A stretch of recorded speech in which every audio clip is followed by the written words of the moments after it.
मंत्र पाठ करेंगे।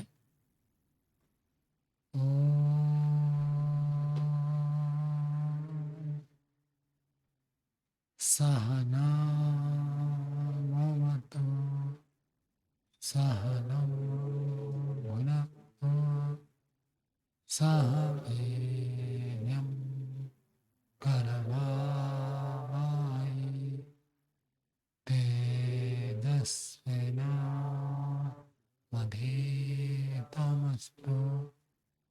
मा विद्विषावहै। ओम शांति शांति शांति।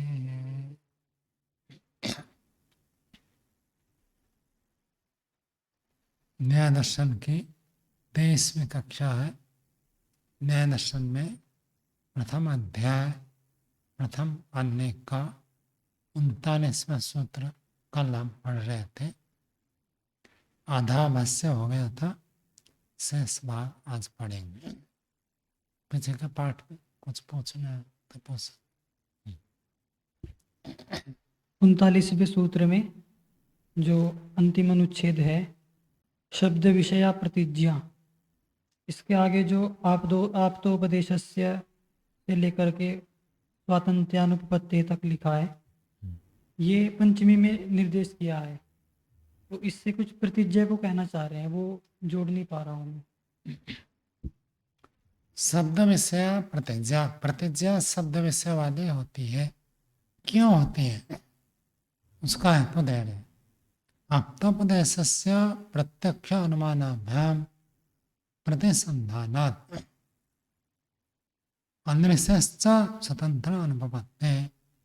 जो आप्तोपदेश में बताया गया उस उपदेश का प्रत्यक्ष अनुमान से प्रतिसंधानात्, प्रतिसंधान होने से, मतलब आप्त व्यक्ति जिसको कहते हैं उसी को तो परीक्षण करके देखते हैं। आप्त पुरुष ने कहा कि वर्षा ऋतु में आपको ऐसे पदार्थ सेवन करना चाहिए, और वर्षा हो रही है तो आपने ऐसे पदार्थों का सेवन किया, तो प्रत्यक्ष करके देखा। जो आपने कहा उसको आपने प्रत्यक्ष करके देखा। और अनुमान, अब किन चीज़ों को हम प्रत्यक्ष कर नहीं सकते तो उसको अनुमान से जानते हैं। यह अनुमान की चर्चा है, पंचायत में अनुमान है। तो जो आप तो व्यक्ति का उपदेश है, शब्द प्रमाण है, उस वचन का प्रत्यक्ष अनुमानाभ्याम प्रतिसंधान, प्रत्यक्ष और अनुमान से उसको हम जोड़ते हैं। आप तो ने ऐसे कहा, उसको प्रत्यक्ष करके देखा, तो इन दोनों बातों को जोड़ा ना। ऐसे प्रत्यक्ष आप्तोपदेश में एक बात बताए कि मोक्ष के लिए प्रयत्न करना चाहिए। क्यों हेतु दिया, आप सब हेतु देकर चलते हैं। शास्त्र में तो इतना ही कह दिया भाई, तमेव वेदेत्वा अति मृत्यु में, उसको प्राप्त करके मृत्यु आदि समस्त दुखों से पार कर जाता। अब हम इसको अनुमान प्रमाण से जोड़ते हैं, कैसे सब पार हो जाता है, क्यों होता है, कैसे होता है, ये अनुमान से उस आप्तोपदेश को प्रतिसंधान करते हैं। तो प्रत्यक्ष अनुमानाभ्याम प्रतिसंधानात् अदृश्यस्त स्वतंत्र अनुपपत्ति, और जो अदृश्य है उसकी बात स्वतंत्रता से सिद्ध नहीं होती। अब कोई मान लीजिए प्रश्न उठता है कि केवल ऋषिकृत ग्रंथों को पढ़े या अन्य पुस्तक में पढ़े। अन्य विद्वान लोग लिखते हैं ना, और ऋषि नहीं है, तो उनको पढ़ने से स्वाध्याय में आएगा नहीं आएगा? कहता वो भी आ जाएगा। क्यों? वो स्वतंत्र नहीं है, ऋषियों के अनुकूल उन्होंने लिखा है, वो आ जाएगा। और यदि कोई अन्य ऋषि कोई वचन कहता है, वो स्वतंत्र रूप से सिद्ध नहीं होता। ना होने से सब प्रतिज्ञा हमेशा शब्द प्रमाण विषय वाला ही रहता है। अन्य ऋषि के वचन को आप सिद्ध करने के लिए पंचेवा प्रयोग करेंगे, कोई लाभ नहीं। कोई भी व्यक्ति कुछ भी कह दिया, उसको हम थोड़ी सिद्ध करेंगे पर प्रमाणों से। ऋषियों ने जो बात कही है उनको हम प्रत्यक्ष अनुमान से जोड़ेंगे, सिद्ध करेंगे। अन्य ऋषि यदि स्वतंत्र रूप से कोई बात कहता है ऋषियों से हटकर, वो प्रमाणित नहीं है। उसकी अनुपत्ति असिद्धि होने से हो गया। अन्य ऋषि की स्वतंत्रता की असिद्धि है या उनकी जो बात स्वतंत्र है उसकी असिद्धि है? अन्य ऋषियों की बातें स्वतंत्र रूप से असिद्ध है। जी। यदि वो ऋषियों के अनुकूल है तब तो सिद्ध है। तो फिर इससे क्या प्रतिज्ञा वो वाक्य कैसे जुड़ेगा? शब्द विषय प्रतिज्ञा ऋषियों के वाक्यों को ही प्रतिज्ञा करके लेना है। अन्य ऋषि व्यक्ति मतलब झूठा व्यक्ति है, उसने कुछ कह दिया और उस बात को सिद्ध करने के लिए आपने एड़ी से चोटी तक जोर लगा, वो प्रतिज्ञा नहीं हो सकती। नहीं, वो ऐसे निषेध वाक्य तो नहीं लग रहा स्वामी जी। अनुभवक्ति शब्द है ना, स्वतंत्र स्वातंत्र्य अनुभवक्ते है। उनकी स्वतंत्र बात असिद्ध होने से शब्द विषय प्रतिज्ञा, शब्द विषय वाला ही प्रतिज्ञा होती है, अर्थात अच्छा आप्तोपदेश शब्द आप्तोपदेश ही प्रमाण होगा। ठीक। केवल आप्तोपदेश को ही आप प्रतिज्ञा लेना है, उसको सिद्ध करना है। क्योंकि वो प्रत्यक्ष और अनुमान से सिद्ध हो सकती है इसलिए। हाँ। ठीक है। और ऋषि के वाक्य को लेकर आप पीछे पड़ जाए, चलो भाई मैं इस बात को सिद्ध करूंगा। चर्चा चलते ना, कोई कहता देखो ये इतने बड़े विद्वान थे, वो कह रहे थे कि पेड़ पौधे में वृक्ष में जीवात्मा नहीं है, वो ऋषि थोड़ी है। ऋषि कहते तो हम मानेंगे, और कहते वो इतने बड़े वैज्ञानिक थे, विद्वान थे, वो कहते वेद मनुष्य ने बनाया, अब वो ऋषि थोड़ी है। ऋषियों की बात को माना जाएगा, ऋषियों की बात को प्रतिज्ञा बनाओ। हो गया? चलो आ गए 39वें सूत्र के 2 परिच्छेद हमने पूरा पढ़ लिया था। 39वें सूत्र का 3रा परिच्छेद पढ़ेंगे। सूत्र तो निगमन का था, तो निगमन के साथ साथ 5 अवयव पूरा हो गए, तो 5 अवयव के कुछ सामान्य बातें बता रहे। निगमन वाला कथन तो पूरा हो चुका है, प्रथम परिच्छेद में वो हो गया। द्वितीय परिच्छेद में भी सभी अवयवों के बारे में बताया, और तृतीय परिच्छेद में भी वही बता रहे। देखिए 1:39 और तृतीय परिच्छेद। इतर अभिसंबंधस् अपि असत्यां प्रतिज्ञायां अनाश्रयः हेत्वादयः न प्रवर्तेरन्। इतर अभिसंबंध एक दूसरे के साथ ये जुड़े हुए होते हैं। पीछे क्या चर्चा थी? हर अवयव के अंदर प्रमाण विद्यमान है। प्रतिज्ञा करते हैं तो शब्द प्रमाण, हेतु देते हैं तो अनुमान प्रमाण, उदाहरण देते हैं प्रत्यक्ष प्रमाण, उपनयन करते हैं उपमान प्रमाण, और निगमन में चारों है। कहते प्रमाण तो वहाँ है, लेकिन सब प्रतिज्ञा हेतु उदाहरण उपनयन आपस में पूरा जुड़े हुए हैं, परस्पर एक दूसरे से संबंधित है, उसी की चर्चा कर रहे हैं। इतर अभिसंबंध कैसे, उसको व्याख्या करके बता रहे। असत्याम प्रतिज्ञायाम, प्रतिज्ञा के न होने पर अनाश्रयाः हित्वादयः न प्रवर्तेरन्। बात कब शुरू होती है? जब एक व्यक्ति कहता मैं ऐसा मानता हूं। जब कोई कहेगा मैं ऐसा मानता हूं, तब फिर बातचीत शुरू होती है। दूसरा व्यक्ति और कुछ मानता है तो चर्चा शुरू होती है। फिर पूछेगा आप ऐसे क्यों मानते हैं, तब हेतु आता है। यदि प्रतिज्ञा ही नहीं होगी तो हेतु उदाहरण उपनयन निगमन के कोई आवश्यकता ही नहीं है। तो सबसे पहले प्रतिज्ञा जरूरत है। प्रतिज्ञा हो तब आगे की प्रक्रिया चलती है। जब प्रतिज्ञा ना हो तो नहीं होता। कभी कभी आपने सुना होगा कोई अपराध हो जाता है और उसके ऊपर कोई कार्रवाई नहीं होती, तो सरकार को पूछते हैं अथवा पुलिस अधिकारी को पूछते हैं, तो वो लोग कहते हैं हमारे पास कोई एफआईआर नहीं लिखा है। मतलब कोई आकर पहले दर्ज करेगा ना, तब जाकर वो कार्रवाई करेंगे। तो हमारे पास कोई कंप्लेन ही नहीं है, कोई शिकायत करेगा तब तो हम उसके ऊपर एक्शन लेंगे। किसी ने भी कोई शिकायत नहीं की, ऐसे कह दें। तो पहले प्रतिज्ञा होनी चाहिए। प्रतिज्ञा हो तो हम आगे चलकर हेतुवादी चलते हैं। यदि असत्यम प्रतिज्ञा, प्रतिज्ञा न होने पर अनाश्रया, आश्रय नहीं है, टिकाव नहीं है।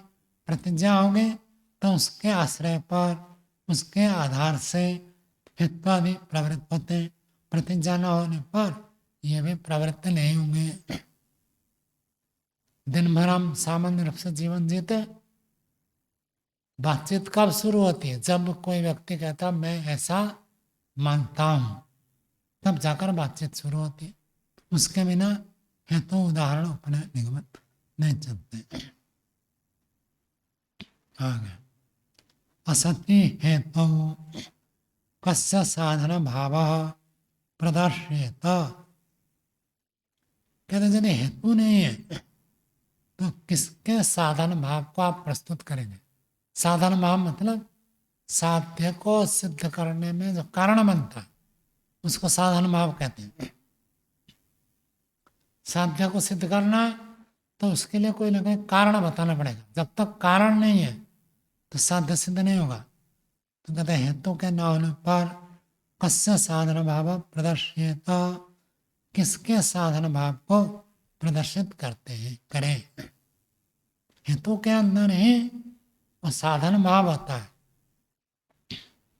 जैसे गाड़ी साधन है तो मंजिल तक पहुंचने के लिए जहाँ जाना है वहाँ आप गाड़ी से पहुंच जाते हैं, गाड़ी हो गया साधन।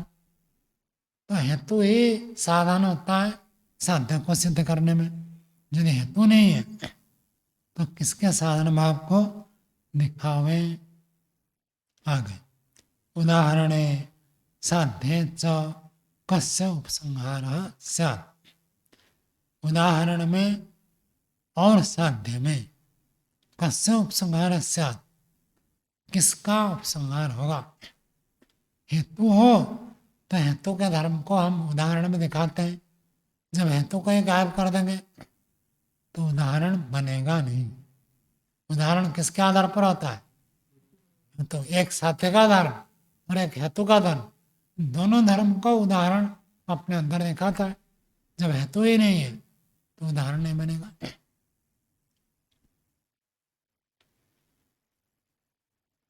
उदाहरण साध्य च, उदाहरण और साध्य में किसका उपसंहार होता होवे। हेतु के आधार पर उपसंहार होता है। हेतु ही नहीं है तो उपसंहार भी नहीं हो पाएगा।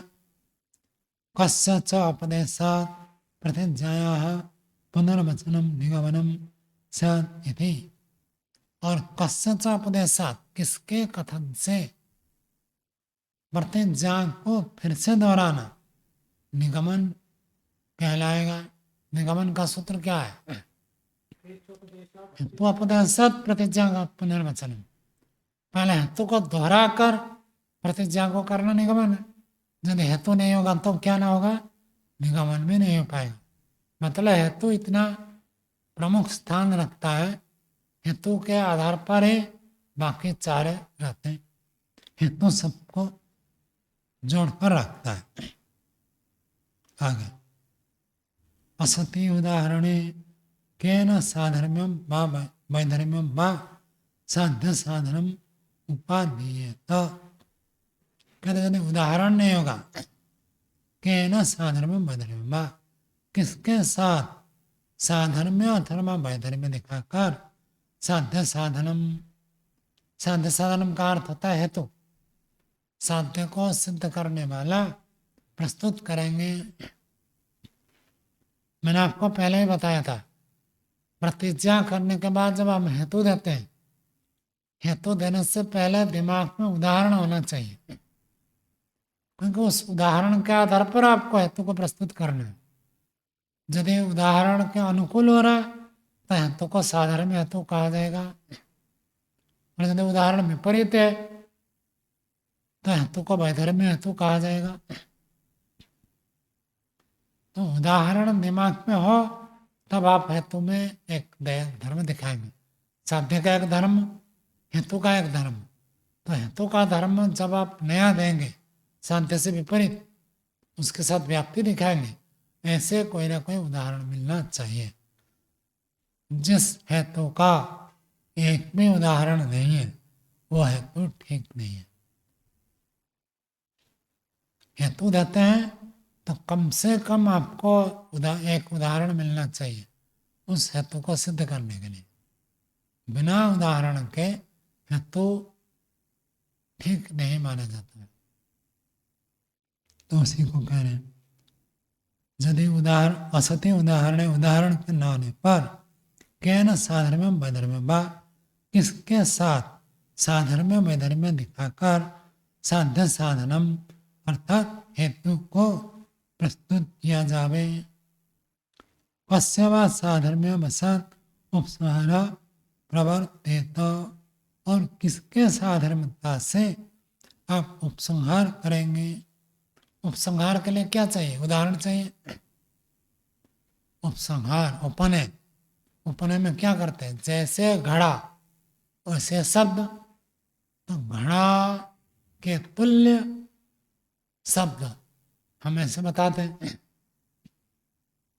तो यदि उदाहरण ही नहीं है तो साध्य को किसके तुल्य आप कहेंगे? तो उदाहरण बनेगा तभी उपनय बनेगा।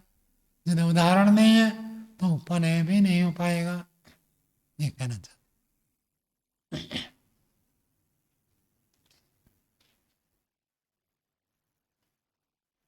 आगे उपनयम च अंतरण साध्य अनुपसंग्रहित साधका धर्म न अर्थम साधयेत।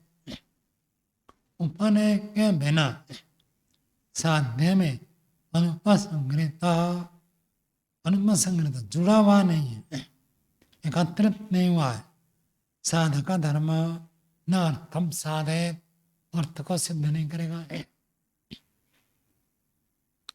मतलब ये कहना चाहते उपनय में हम ऐसे दिखाते हैं कि जैसे घड़ा वैसे शब्द।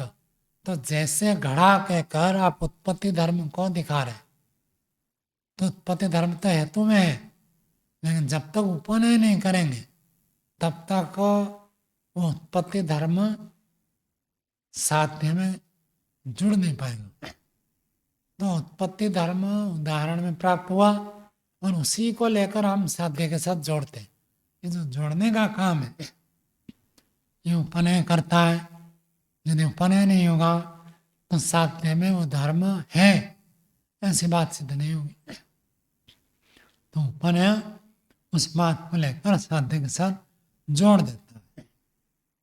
और आगे निगमन अभावे च अनभिव्यक्त संबंधानाम प्रतिज्ञा आदीनाम एकार्थेन प्रवर्तनम तथा इति प्रतिपादनम कस्य इति। कहते निगमन अभाव है। यदि निगमन को हटा देंगे, निगमन नहीं रखेंगे, तो अनभिव्यक्त संबंधानाम, ये सारे हैं आपके पास, प्रतिज्ञा है, हेतु है, उदाहरण है, उपनय है, लेकिन जब निगमन को नहीं लगाएंगे तो सार क्या निकले तो पता ही नहीं। जब भी कभी शास्त्रार्थ होता है, चर्चा होती है, तो आप सुनने गए तो लोग पूछे अंत में क्या निर्णय हुआ। तो निर्णय वाला काम कौन करता है? निगमन। जिन्हें निगमन ही नहीं है तो अंतिम निर्णय तो आया ही नहीं, तो फायदा क्या? जो वैदिक आध्यात्मिक न्यास है, पहले बहुत सारे विषय रखते थे, और एक विषय की चर्चा एक सत्र में करते थे। पक्ष प्रतिपक्ष होता था, सब अपना अपना पक्ष रखते थे, लेकिन ये इनके पक्ष भी प्रबल, इनके पक्ष भी प्रबल, लेकिन कौन सा पक्ष ठीक है कुछ नहीं आता था। तो फिर न्यासियों ने विचार किया, इसको ऐसे करते हैं, एक सत्र में सीमित नहीं रखेंगे, जब तक ये चर्चा चलेगी चलती रहे, जब तक निर्णय ना आ जाए तब तक चर्चा चलेगी। तो हमें ऐसे चलता है, और एक साल में पूरा हो जाए तो ठीक है, नहीं तो अगले साल फिर उसी विषय में चर्चा होगी, फिर ऐसे क्रम से एक एक विषय की चर्चा होगी, लेकिन निर्णय तक पहुंचना है। तो उसमें निर्णायक भी रखते हैं, क्योंकि जब चर्चा करते हैं निर्णय नहीं है तो चर्चा का तो कोई मूल्य नहीं रहा। तो इसलिए निर्णायक भी बैठाते हैं, और मानो किसी को निर्णायक के ऊपर संतुष्टि नहीं हो तब फिर उसे एक विद्वत मंडल रखा गया, और विद्वत मंडल के पास जाएगा, फिर वो लोग और विचार करेंगे, आवश्यकता हो तो फिर दोबारा चर्चा होगी। ऐसे प्रक्रिया, मतलब निर्णय तक पहुंचे, निर्णय मुख्य है।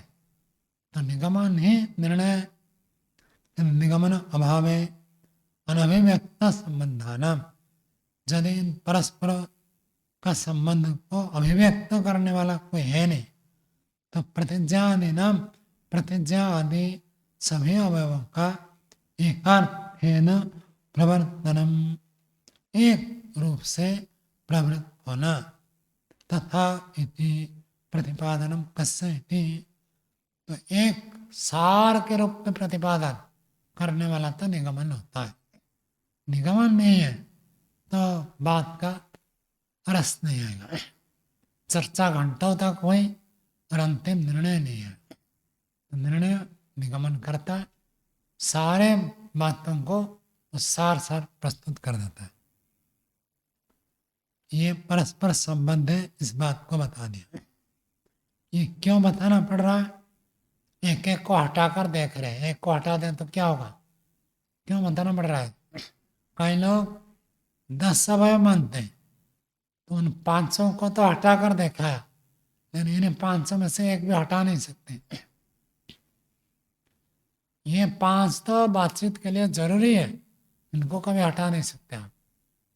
और वो जब 5 थे, जिज्ञासा, संशय, प्रयोजन, सत्य प्राप्ति, संशय विनाश, उनके बिना तो निर्णय हो सकता है, इनके बिना एक को हटा दे तो हो नहीं सकता। इसलिए इनकी तो अनिवार्यता है, उनकी अनिवार्यता नहीं है। आगे अवयव अर्थ, पहले हमने अभी पढ़ा अभिसंबंध, परस्पर जुड़े हुए। अब कहते हैं अवयवों का अर्थ क्या है, इनका प्रयोजन क्या है, एक एक का प्रयोजन बताएं। साध्यस्य धर्मस्य धर्मिणा संबंध उपादानम प्रतिज्ञा अर्थ, प्रतिज्ञा का प्रयोजन क्या है? साध्य धर्म का धर्मी के साथ संबंध को स्वीकार करना, प्रतिपादन करना, यह प्रतिज्ञा का अर्थ है। जैसे यहाँ तो ग्रंथकार तो उदाहरण देते हैं, अनित्य शब्द, धर्मी कौन है? धर्मी कौन है? अनित्य शब्द हो गया धर्मी, और अनित्य धर्म। धर्मी शब्द है, अनित्य उसका धर्म है। तो शब्द धर्मी में अनित्य धर्म है, ये जो संबंध है, इस संबंध को प्रतिपादन करता है प्रतिज्ञा। समझ में आया?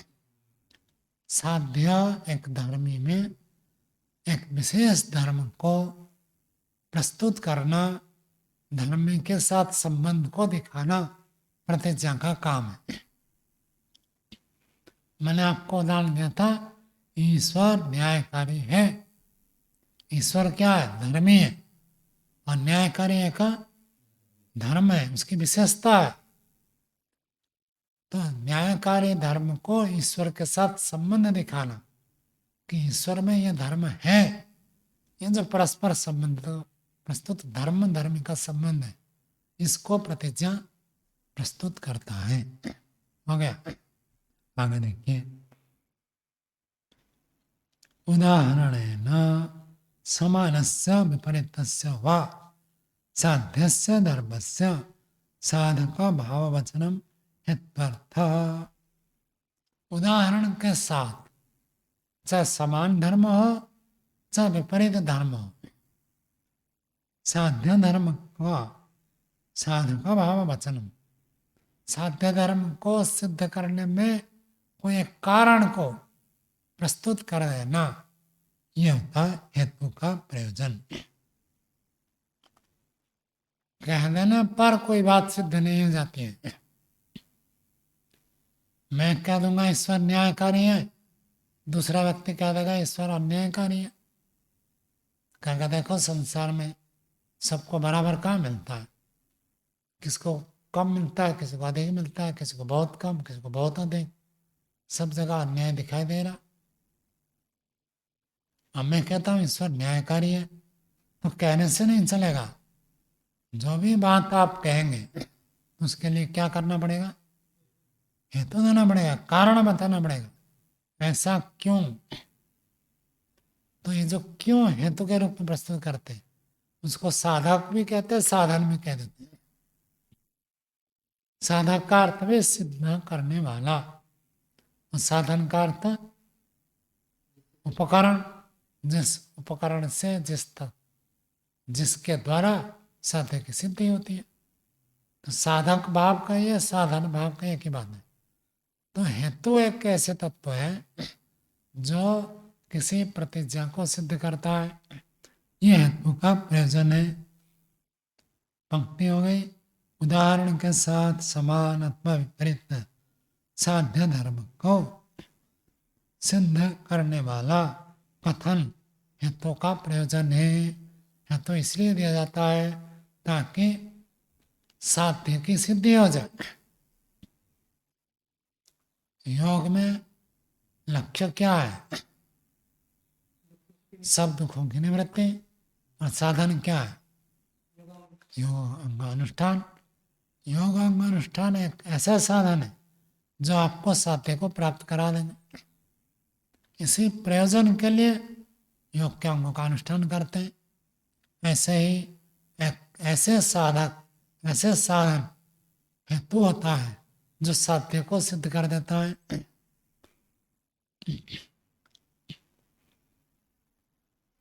योगांगानुष्ठान को कौन सा कारण बताया, योगांगानुष्ठान को कौन सा कारण बताया, कारण बहुत प्रकार है ना, प्राप्ति कारण और वियोग कारण, अविद्या का वियोग कारण और विवेक ख्याति को प्राप्त करने का कारण। तो हेतु कारण बन जाता है साध्य को सिद्ध करने में।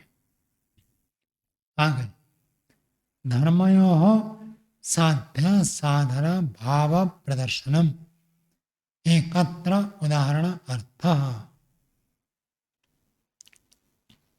धर्मयोः दो धर्मों का, एक साध्य का धर्म, एक हेतु का धर्म। साध्य में एक बात है जिसको सिद्ध करना बाकी है, और हेतु का धर्म जो प्रसिद्ध है, सब जानते हैं। इन दोनों धर्मों का साध्य साधन भाव, साध्य साधन भाव क्या है, व्याप्ति नियम। तो दो धर्मों का साध्य साधन भाव, व्याप्ति पूर्वक नियम, प्रदर्शन एक जगह पर करना, ये उदाहरण का प्रयोजन है। दो धर्मों को, एक साध्य का धर्म है, एक हेतु का धर्म है, दोनों धर्मों को नियम पूर्वक प्रस्तुत करना, ये उदाहरण का काम है। घड़े को हमने उदाहरण दिया। साध्य धर्म था अनित्य, तो घड़े में अनित्य धर्म है, और हेतु धर्म था उत्पत्ति वाला, तो घड़े में उत्पत्ति वाला धर्म भी है। और ये जो उत्पत्ति वाला धर्म और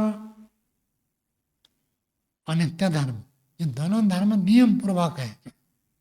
ये नियम को दिखाना पड़ेगा उदाहरण में। व्याप्ति, यदि उसका कोई विपरीत उदाहरण मिल जाए तो फिर खंडित हो जाता है। जो नियम आपने देखा उस नियम का व्यभिचार नहीं होना चाहिए, कहीं उस नियम के विपरीत उदाहरण नहीं मिलना चाहिए।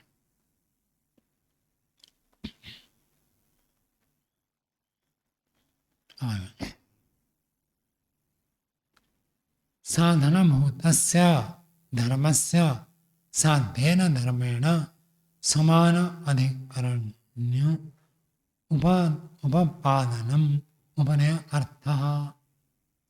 साधनभूतस्य, साधनभूत धर्म अर्थात हेतु में जो धर्म हमने बताया, साध्येन धर्मेण, साध्य धर्म के साथ समान अधिकरण्य उपपादनम, समान अधिकरण को प्रतिपादित करना, ये उपनय का प्रयोजन है।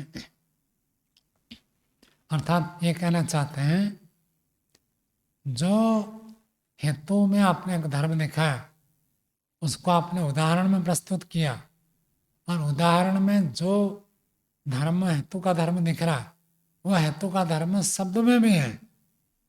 ये कौन प्रस्तुत करेगा? उपनय। सिद्ध क्या करना था? अनित्य है। और हेतु क्या दे दिया? उत्पत्ति वाला होने से। उदाहरण दे दिया घड़ा, घड़े में तो उत्पत्ति धर्म है। तो जैसे घड़े में उत्पत्ति धर्म है ऐसे ही शब्द में भी उत्पत्ति धर्म है, ये प्रस्तुत करता है उपनय। उपनय का काम हो गया जो धर्म अनित्य धर्म को सिद्ध करता है वो धर्म उदाहरण में जैसे है वैसे ही साध्य में भी है। जैसे घड़ा उत्पन्न होता है वैसे ही शब्द भी उत्पन्न होता है। इस बात को प्रस्तुत करना उपनय का काम है, उपनय का प्रयोजन है। आगे उदाहरणस्थयोः धर्मयोः साध्य साधन भाव उपपत्तौ साध्ये विपरीत प्रसंग प्रतिषेधार्थ निगमनम। उदाहरण में स्थित दो धर्मों का साध्य साधन भाव उपपत्तौ, साध्य साधन भाव की सिद्धि हो जाने पर, उदाहरण में हमने देखा कि एक में उत्पत्ति धर्म है और उसी में अनित्य धर्म है। ये दोनों व्याप्ति पूर्वक है। जहाँ जहाँ उत्पत्ति धर्म वहाँ वहाँ अनित्य धर्म। ये साध्य साधन भाव उपपत्तौ, उपपन्न हो जाने पर, सिद्ध हो जाने पर, साध्य विपरीत प्रसंग प्रतिषेधार्थम, साध्य में इसके विपरीत प्रतिषेध करने के लिए निगमन करते हैं। मतलब इसके विपरीत ना हो जावे। कोई कहेगा शब्द अनित्य भी है नित्य भी है, तो नित्य भी है ऐसे कोई ना कह दे, इसलिए निगमन प्रस्तुत करते हैं। हम ईश्वर को निराकार सिद्ध करते हैं। बहुत सारे बातें प्रस्तुत करके अंत में हमने सिद्ध किया ईश्वर निराकार है। तो दूसरे लोग तो ये कहते ना, निराकार तो मानते ही है, कहते निराकार तो है ही और साकार भी हो सकता है। ये साकार भी हो सकता है, इस भाव को हटाने के लिए निगमन किया जाता है। क्योंकि ईश्वर सर्वव्यापक है, सर्वव्यापक होने से निराकार ही है, साकार हो ही नहीं सकता। जो भी सर्वव्यापक है कभी भी साकार नहीं हो सकता। साकार पदार्थ सर्वव्यापक नहीं होता, सर्वव्यापक पदार्थ साकार नहीं हो। तो विपरीतता को हटाने के लिए निगमन किया जाता है।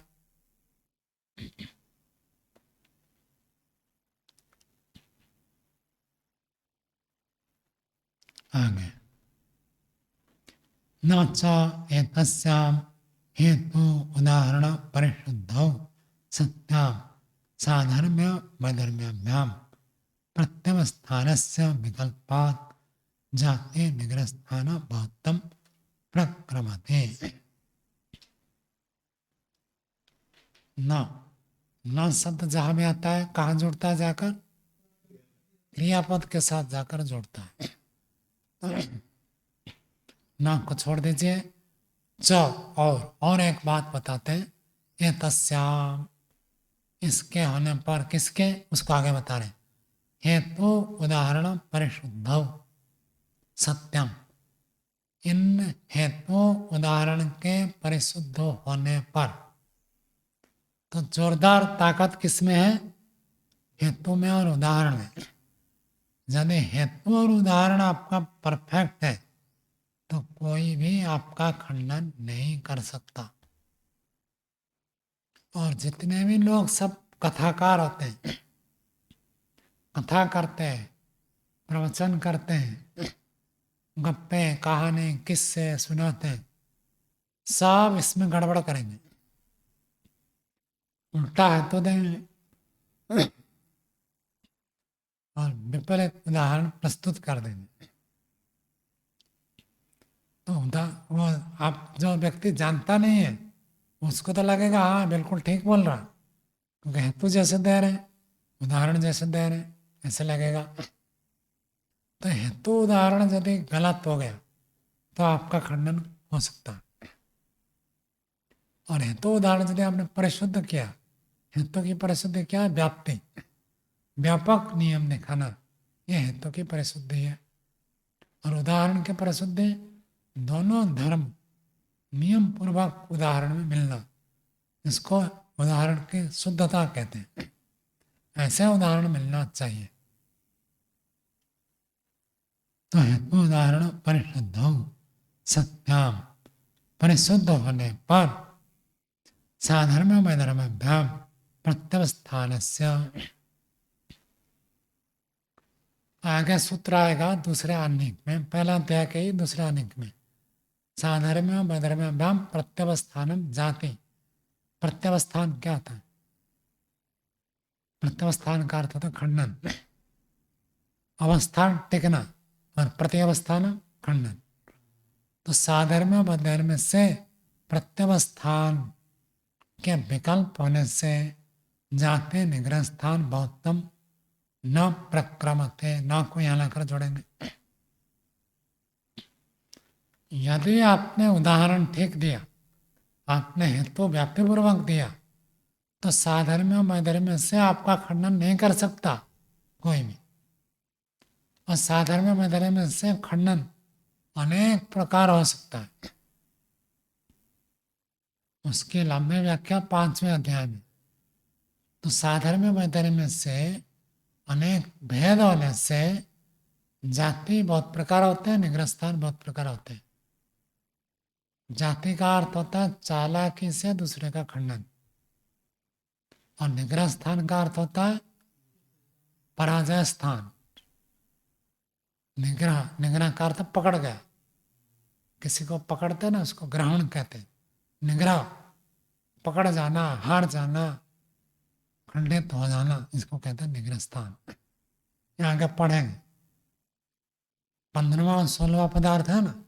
16 पदार्थ में प्रमाण प्रमेय संशय में जो 15वां है वो जाति है, 16वां है निग्रह स्थान है। तो यदि आपके उदाहरण और हेतु कमजोर है तो जाति निग्रह स्थान अनेक प्रकार होंगे और आपका खंडन होगा। और यदि उदाहरण और हेतु आपका ठीक ठीक है तो जाति निग्रह स्थान न प्रक्रमते, जाति निग्रह स्थान के लिए अवकाश ही नहीं मिलेगा। हो गया? चलो आगे। अव्यवस्थाप्य खलु धर्मयोः साध्य साधन भावम उदाहरणे जातिवादे प्रत्यवतिष्ठते। अव्यवस्थाप्य, व्यवस्थापित न करके, व्यवस्था का अर्थ नियम।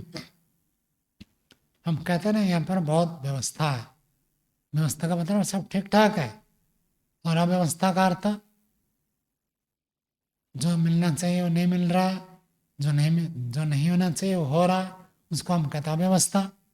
तो अव्यवस्थाप्य, अव्यवस्थित करके धर्मयोः, दो धर्मों का साध्य साधन भावम, साध्य साधन भाव को अर्थात व्यक्ति पूर्वक नियम न करके, उदाहरण में जातिवादी प्रत्यवतिष्ठते, जातिवादी खंडन करता है। जब वे जाति होता है उदाहरण से ही खंडन करेगा, वो हेतु को छुएगा नहीं, ना आपके हेतु को खंडन करेगा, ना अपनी ओर से हेतु देगा। आपने जो उदाहरण दिया उस उदाहरण के विपरीत उदाहरण लाकर वो आपका खंडन करेगा। या तो आपके उदाहरण में कमी निकालेगा, या तो वो उल्टा उदाहरण लाकर आपका खंडन करेगा। ये जाति कहते हैं। अव्यवस्थाप्य, अव्यवस्था का अर्थ हेतु में जो नियम होता है व्यक्तिपूर्वक, उस नियम को पकड़ेगा तो वो तो शुद्ध हो जाएगा। नियम को छोड़ करके ऐसे उत्पत्ति है तो अनित्य भी है, ये नियम है, इसको कहते हैं व्यवस्था। इस व्यवस्था को हटा करके कभी भी ये जातिवादी हेतु नहीं देता, हेतु देते ही वो पकड़ में आएगा, हार जाएगा। तो बिना हेतु के हेतु प्रस्तुत करेगा तो व्यवस्थित हो गया। हेतु प्रस्तुत न करके दो धर्मों का साध्य साधन भाव को उदाहरण में जातिवादी खंडित करता है, प्रत्यवस्थिष्ठते खंडित करता है। और व्यवस्थिते तो खलु धर्मयोः साध्य साधन भावे दृष्टान्तस्थे क्रियमाणे साधन भूतस्य धर्मस्य हेतुत्वेन उपादानम। व्यवस्थित है, व्यवस्थित हो जाने पर, किनका व्यवस्थित होने पर? दो धर्मों का, हेतु का धर्म, साध्य का धर्म, जो जो उत्पन्न होता है वह अनित्य होता है। ये दो धर्म यदि व्यवस्थित हो गए साध्य साधन भाव है, एक साध्य है एक साधन है। साध्य हो गया अनित्य, साधन हो गया उत्पत्ति। तो ये दोनों यदि व्यवस्थित हो गए ऐसे दृष्टांत में ग्रहित होने पर साधन भूतस्य धर्मस्य, साधन वाला धर्म का हेतुत्वेन उपादानम, हेतु के रूप से स्वीकार होता है, ग्रहण होता है।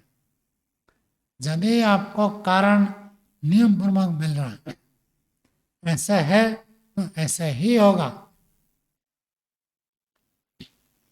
जिसके अंदर राग द्वेष नहीं है वो मुक्ति में जाएंगे ही जाएंगे, उनका पुनर्जन्म नहीं होगा। तो ये नियम पूर्वक है। आगे न्याय दर्शन का सूत्र आएगा, बीतराग जन्म अदर्शना। बीतराग का जन्म होता ही नहीं, तो जो भी पैदा हुआ राग है तो बीतराग का जन्म ही नहीं होता है। तो नियम यदि मिल गया तो हेतु के रूप में उसको ग्रहण करना पड़ता है। और नियम नहीं है तो हेत्वाभास में जाएगा, नियम हो गया तो हेतु हो जाएगा। तो साधनमुक्त धर्मस्य, साधनमुक्त धर्म अर्थात हेतु धर्म का हेतुत्वेन उपादानम, उसको हेतु के रूप में स्वीकार किया जाता है। न साधर्म्य मात्रस्य न वैधर्म्य मात्रस्य। मात्र शब्द का अर्थ क्या होता है? मात्र, थोड़ी से साधारणता। आपको रोटी मात्र खाना है, मतलब बाकी चीज नहीं खाना, छोड़ना पड़ेगा। तो मात्र का अर्थ था केवल थोड़ा। तो थोड़ी सी साधारणता से, थोड़ी सी वैधर्म्यता से खंडन नहीं होता है। अर्थात यदि आपने व्याप्ति पूर्वक नियम को प्रस्तुत कर दिया तो साधर्म्य वैधर्म्य से खंडन नहीं हो सकता। और यदि व्याप्ति पूर्वक नियम को प्रस्तुत नहीं किया तब तक खंडन हो जाएगा। तो पहले हेतु देखो और हेतु के पीछे व्याप्ति देखो, ऐसे हेतु प्रस्तुत करो जो खंडित ना हो। आगे इतना ऊर्ध्वम्, तर्क लक्षणीय इति अधैनम उच्यते। अवयव पूरा हो गया, 5 अवयव थे, 5 अवयवों को बता दिया। अब इसके बाद तर्क के लक्षण को प्रस्तुत करना चाहिए।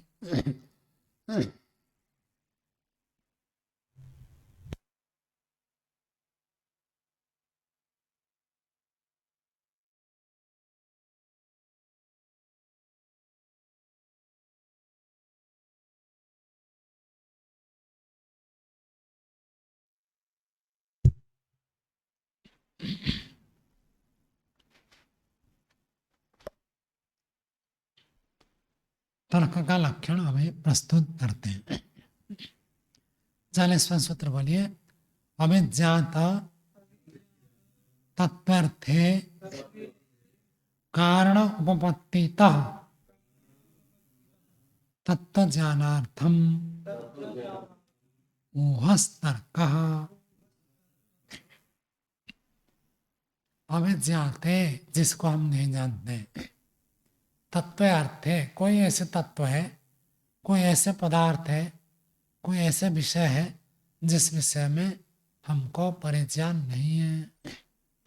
कहते हमें जानते तत्वार्थ है, न जानते हुए विषय में कारण उपपत्तितः, कारण की उपपत्ति प्राप्ति से, तत्व ज्ञानार्थम, तत्व ज्ञान के लिए जो ऊहा विचार किया जाता है उसको तर्क कहते हैं।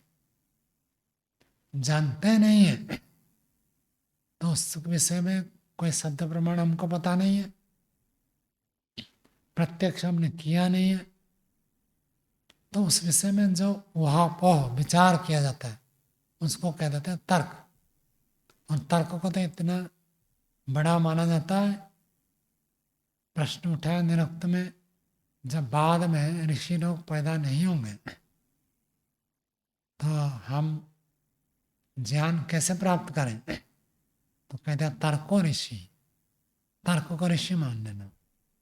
तर्क का इतना महत्व है। जिस विषय को नहीं जानते उस विषय को जानना चाहते हैं तो उस विषय को जानने के लिए एक ही मात्रा है, क्या क्या पक्ष हो सकता है विचार करो। तो जो जो पक्ष हो सकते हैं देखो, उनमें से कौन से पक्ष में दोष है और कौन सा पक्ष निर्दोष है। तो बहुत सारे पक्ष उठाया तो जो पक्ष दोष है उसको हटा दे, और जिस पक्ष में कोई कारण मिल रहा है निर्दोष पक्ष है, इसलिए उसको उस विचार को स्वीकार कर लेते, तो उसी का नाम है तर्क। आप ऐसे मानते तो क्यों मानते हैं? ऐसे हो सकता है, ये जो हो सकता है किसी कारण से आपको लग रहा है, यदि वो कारण ठीक है तो आपका वह तर्क बिल्कुल ठीक माना जाएगा।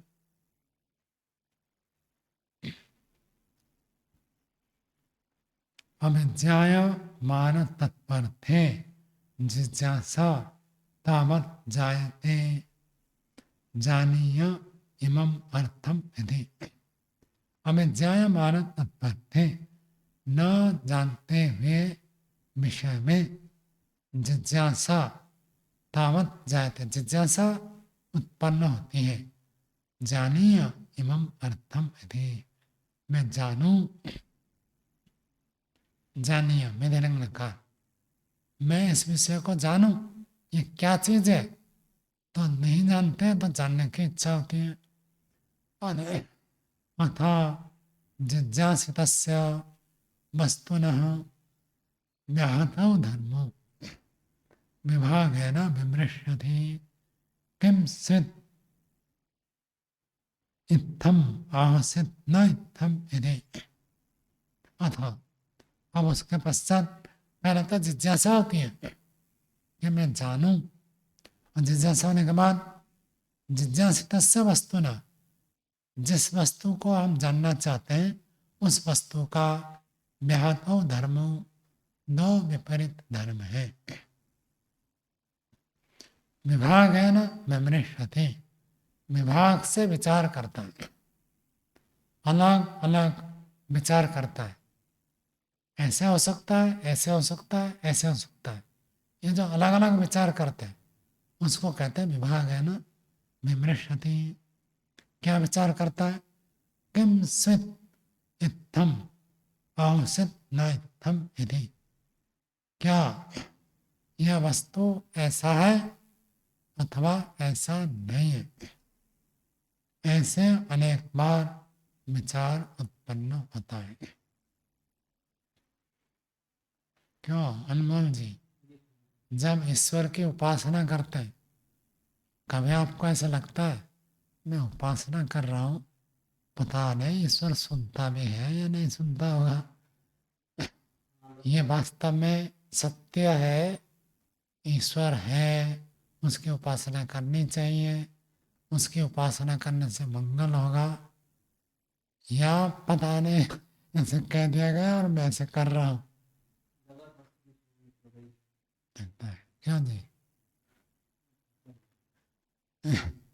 आपको कैसे लगता है? मेरे को तो कभी संदेह नहीं होता कि फल मिलेगा नहीं, बाकी ये होता है कि कैसे मिलेगा। संदेह नहीं होता है? नहीं, ईश्वर है। क्यों जी? पहले लग रहा था, आपको पहले लग रहा था? नहीं कभी भी नहीं लगा? नहीं, ईश्वर है। मैं मतलब ईश्वर कौन सा है इसमें हुआ है। जैसे पहले मूर्ति पूजा आदि करते थे, विष्णु आदि को मानते थे, बाकी ऐसे कभी संदेह नहीं हुआ कि है कि नहीं है।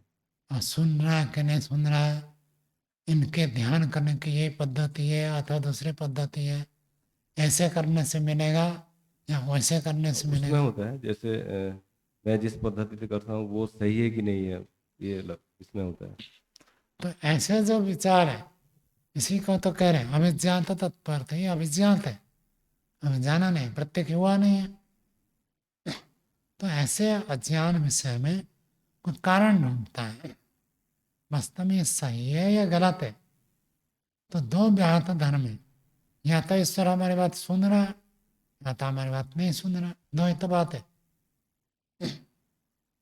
तीसरा हो सकता है कुछ सुन रहा है कुछ नहीं सुन रहा है, उसके हाँ दो में ही आ जाएगा। हाँ सुन रहा है तो क्यों हम माने कि ईश्वर सुन रहा है, और नहीं सुन रहा है तो क्यों माने नहीं सुन रहा है, इसके ऊपर हम विचार करेंगे ऐसा है अथवा वैसा है। इस प्रकार के जो हुआ है विचार है उसको कहते हैं तर्क। ऐसा है वैसा है।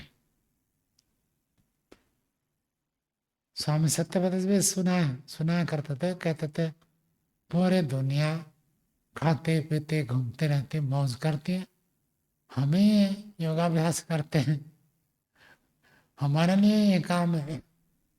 देखने की इच्छा हो तो भी कहेगा नहीं मत देखो, खाने की इच्छा तो नहीं, नियंत्रण करो, मन में कोई भोगने का विचार आए तो रोक लगाओ।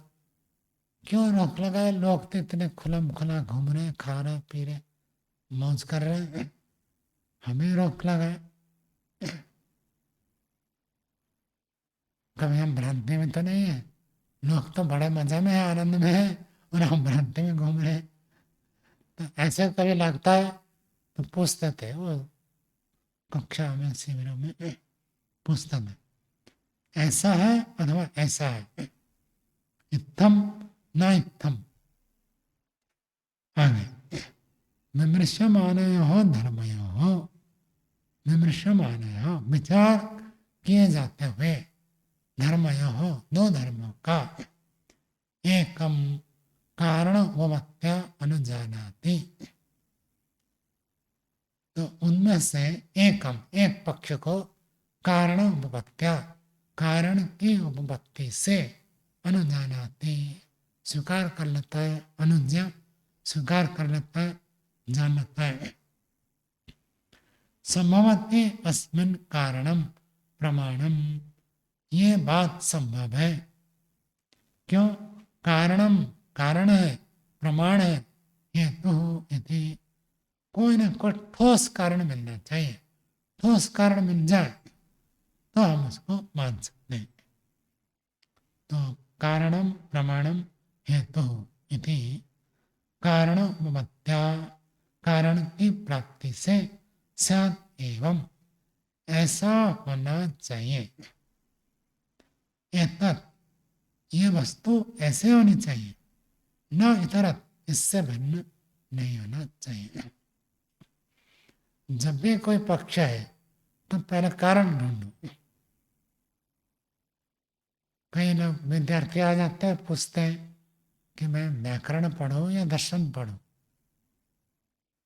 तो व्याकरण पढ़ना चाहिए, दर्शन पढ़ना चाहिए। सबके लिए एक नियम नहीं है। व्यक्ति की योग्यता, स्थिति, परिस्थिति, शारीरिक अवस्था, मानसिक क्षमता, ये सब देखा जाता है, तब तो कहा जाएगा, एक पक्ष में नहीं।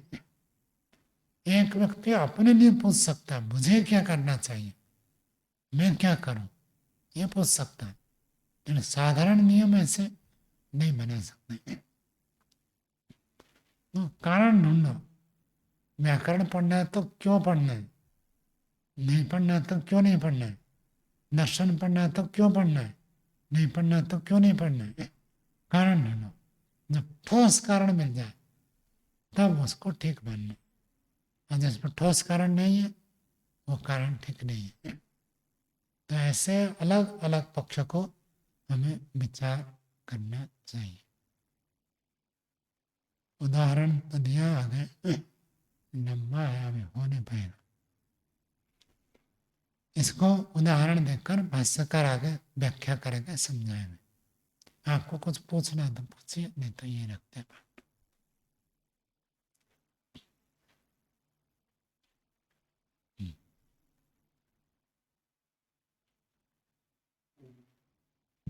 ओम। स्वामी जी, जो इसमें अथ अवयवार्थः बताया अपना, ये किस प्रयोजन से हैं अवयव? तो ये निगमन का और हेतु का प्रयोजन समझ में नहीं आया कि वैसे दोनों में बताया है, दोनों अनुच्छेदों में बताया है। यहाँ जो अथ अवयव अर्थ, अवयवों का प्रयोजन क्या है, क्या काम करते हैं ये अवयव, इसको बता रहे हैं। अवयवों की आवश्यकता क्या है, इनके द्वारा क्या सिद्ध हो रहा है, ये बता रहे हैं। हाँ, उसमें हेतु और निगमन, क्योंकि हेतु हम को देख इसलिए बता रहे हैं कि उदाहरण के साथ साधर्म्य दिखाकर अथवा वैधर्म्य दिखाकर एक नियम को प्रस्तुत कर देता है।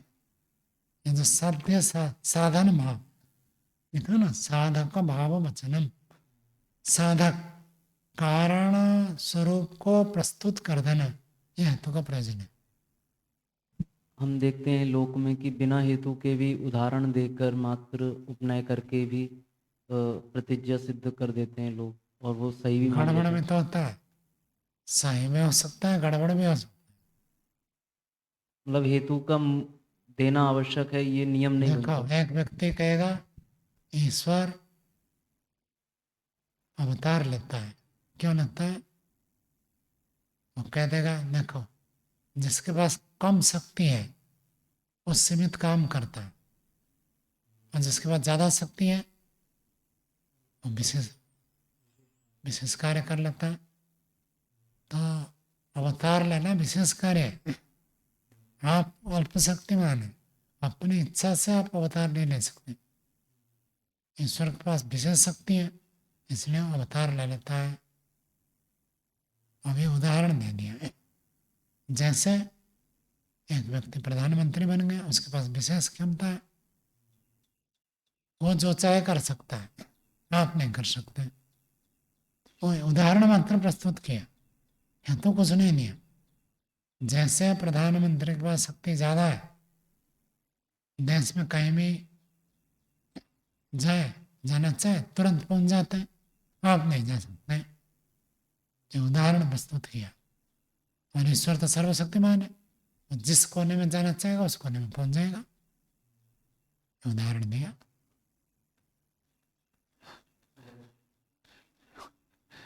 तो ऐसे उदाहरण से बात सिद्ध नहीं होती है। उनको पूछो।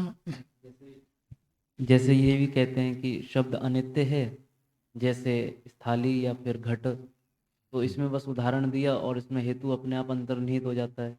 तो हेतु की देने की आवश्यकता नहीं पड़ती, प्रतिज्ञा करी और उदाहरण दिया और उपनय की दिया वही बस। कह रहा हूँ, कहीं तो ठीक ठीक है, दिया है तो ठीक है, काम चल जाएगा। और दूसरा व्यक्ति भी तो कह सकता है, आपने कहा शब्द अनित्य है, जैसे घड़ा, हाँ। तो वो कहेगा शब्द नित्य है, जैसे आत्मा। तो हाँ, ये तो प्रतिज्ञा ही गलत है, ये तो क्या है। क्यों गलत? तो अब सिद्ध करना है ना, हाँ, हाँ। कहने से थोड़ी होगा। तो आप कहोगे शब्द घड़े के समान है, वो कहेगा शब्द आत्मा के समान है, किसकी हाँ, बात माने? फिर यहाँ पर हेतु की आवश्यकता होगी। हम्म, और बिना हाथों के हिल नहीं सकते। और दूसरा निगमन का इसमें बताया, उसकी क्या प्रयोजन है वो समझ में नहीं आया, अंतिम प्रयोजन। निगमन का मत है साध्य साधन भाव उत्पन्न सद, विपरीत का प्रसंग। कोई कह देगा ईश्वर सर्वशक्तिमान है, तो इसलिए वो निराकार होते हुए भी साकार होगा, तो साकार को रोकने के लिए निगमन करना पड़ेगा। ऐसा ही है, वो विपरीत नहीं है। महर्षि दयानंद का वाक्य आप पढ़ेंगे, जगह जगह लिखेंगे सत्य ही बोले झूठ ना बने। मैं सत्य ही बोले कहने से अपने आप आ जाएगा झूठ ना बने, फिर वो क्यों लिख रहे हैं? सत्य ही बोलने का मतलब सत्य बोलने का तो विधान हो गया, झूठ का निषेध नहीं हुआ। आवश्यकता होने पर बोले, हमेशा ना बोले, ये आएगा। हमेशा सत्य बोले, आवश्यकता होने पर ऐसे कोई कह सकता है, इसलिए वहां लिख दिया सत्य बोले झूठ ना बने। ये जो पक्का करना है, सत्य ही, ये ही पन जो है निगमन लाता है। उत्पत्ति वाला होने से शब्द अनित्य ही है, नित्य नहीं है। नित्य नहीं, इस चीज को निगमन प्रस्तुत करता है। और इससे ऊपर वाले अनुच्छेद में जो बताया है इन आज सब। का पाठ कल पूछोगे तो अच्छा है, एक बार आप पढ़ेंगे तो आधी बात तो आपको विचार करने से ही समझ में आ जाएगा, और फिर कल पूछेंगे तो और अच्छा है। ओम स्वामी जी, उसी में ही एक बात रही कि जो उपनय और निगमन बताया है, तो दोनों में से एक है बस, इसलिए ये सिद्ध है, इतने कहने के लिए इन्होंने निगमन अंतिम में गिनाया। तो ऐसा लग रहा है कि मतलब चार चीज़ों में ही, ये चार अवयव में ही वाक्य को हम संपूर्ण कथन कर सकते थे, फिर यहाँ पे पंच अवयव बनाने की क्या आवश्यकता रही? ये जो ही वाले बात है ना, वो है तो नहीं कहता। और इसमें तो ये कह रहा है ना, दिखा कर उपनय। उपने तो इतना कह दिया कि जैसे उत्पत्ति घड़े में देखते हैं, ऐसे उत्पत्ति शब्द में देखते हैं। और यहाँ पे हम जोड़ लेंगे, इसलिए ऐसा सिद्ध है। इस उत्पत्ति वाला होने से शब्द अनित्य है और नित्य नहीं है। ये बात आज ये ऊपर में से चार में से किसी में नहीं है। ये जो इसलिए कहकर कर रहे हैं, ये उसको अन्य चीजों से हटा रहा, ये अन्यों से हटाना, नित्यत्व धर्म से हटाना, ये निगमन का काम है। परंतु उपनय में जो बात हम कह रहे हैं वो तो पूरे के पूरे सिद्ध हो रहा है वहाँ पे, कि उससे एक स्पष्टतः बात निकल रही है। नहीं, उपनय में तो इतना खाली कह दिया जैसे ही है वैसे वो, इतना है। इसके विपरीत नहीं है ऐसे नहीं प्रस्तुत कुछ नहीं किया।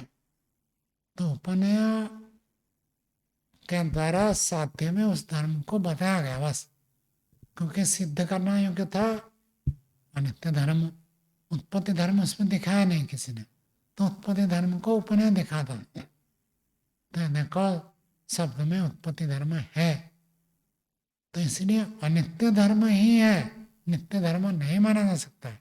ये बात निगमन करता है। मुख्यतः हेतु उदाहरण है, ये कह भी दिए, बाकी फिर भी इनकी आवश्यकता है, इससे बात पूरी होती है। जी, यहाँ पे सूत्रकार का प्रयोजन क्या है कि पांच से वो कुछ विशेष प्रतीति कराना चाहते हैं, क्योंकि चार चार चीज़ों से भी बातें को रख सकते थे, वहाँ पे उसी बात को कह सकते थे। फिर पांच कर रहे हैं तो बहुत सारी चीज़ें सब बताया ना, 500 का प्रयोजन बताया, एक एक का प्रयोजन बताया, और एक को हटाने से बाकी कैसे लंगड़े हो जाते हैं, ऐसा बताया ना आज। आज के पाठ में ऐसा बताया, इतर इतर अभिसंबंध है। एक को हटा देंगे तो बाकी 4 में कैसी स्थिति बन जाती है उसे बताया। चलो, ओम